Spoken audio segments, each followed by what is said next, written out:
Kalau ini menurut Daniel Goleman, 5 kunci kecerdasan emosi. Jadi orang yang cerdas secara emosi itu cirinya 5. Yang pertama self-awareness, yang kedua self-regulation, yang ketiga motivation, yang keempat empati, yang kelima social skill.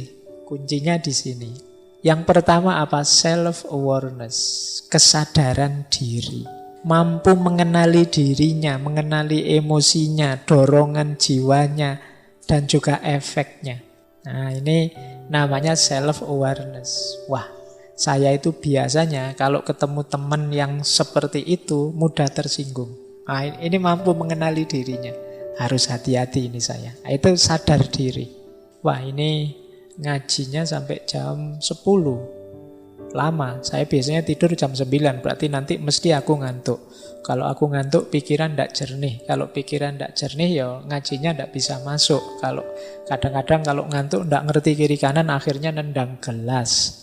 Kemudian, nah ini self-awareness, sadar diri. Jadi ngerti emosi-emosi yang bermain dalam dirinya. Dia bisa memprediksi kalau situasinya begini, nanti aku mesti begini. Kalau kondisinya begini, nanti aku mesti begitu. Ini orang yang sadar emosi. Kalau tidak sadar emosi, gimana kita ngontrolnya? Kecerdasan emosi itu kan secara umum bagaimana kita mengontrol emosi kita. Lah kalau kita tidak tahu yang dikontrol apa kan ya berat. Jadi yang pertama ini self-awareness, sadar emosi. Yang kedua, setelah sadar apa? Self-regulation, ngontrol. Kalau tadi sadar menerima, kalau ini ngontrol. Saya tahu ngobrol dengan orang kayak gini ini mesti membuat mangkel, membuat tersinggung. Tapi saya tahanlah, saya tidak marah. Sing waras ngalah wis tidak apa-apa. Nah, ini namanya mampu, orang yang cerdas emosi. Hari ini kan sulit kita untuk bisa mengontrol ini. Kalau menyadari mungkin mudah ya, tapi ngontrol ini berat. Apalagi dorongan untuk yang negatif-negatif yang sudah sering kita lakukan. Biasanya orang itu kalau punya kebiasaan kok negatif itu kan sulit mengubahnya. Akhirnya apa? Mencari alasan agar yang ini sebenarnya negatif terus jadi positif. Jadi mencari alasan agar yang negatif-negatif tadi terus jadi positif. Bukan mengubah yang negatif jadi positif. Yang dicari alasannya saja. Nah ini berarti bukan self-regulation. Jadi misalnya biasanya rajin ngaji sih, tapi sekarang kok males ngaji ya. Terus dicari alasan, males ngaji. Ngaji itu kan sunnah, tidak wajib. Wong saya juga bukan ahli Al-Quran, wong ya bukan hafid, bukan. Jadi ya tidak masalah lah. Yang penting kan masih sholat, masih syahadat. Nah, ini namanya bikin alasan untuk kebiasaan yang sebenarnya kita tahu itu negatif. Ini ciri orang yang tidak bisa self-regulation. Itu kedua. Jadi kemampuan mengontrol, mengalahkan emosi dan dorongan jiwa yang negatif. Ini negatif, saya tidak usah lah. Misalnya buka HP, kok isinya begitu-begitu ya, ada gambar-gambar, ada video. Ini negatif, aku tidak usah lah. Bukan malah, wah ini saya tidak sengaja loh ya, buka-buka sendiri loh, ini tidak begitu. Yang tidak sengaja kan tidak ada dosanya, salahnya sendiri yang upload. Ini bukan, ya enggak, itu namanya cari alasan. Kalau sudah tahu buruk ya kita tahan diri. Nah ini namanya kemampuan emosi. Jadi kecerdasan emosi untuk melakukan self-regulation. Yang ketiga motivation. Motivation ya melakukan sesuatu dari dalam. Bukan karena dorongan atau pamrih dari luar. Saya mau sih Pak rajin, asal imbalannya apa?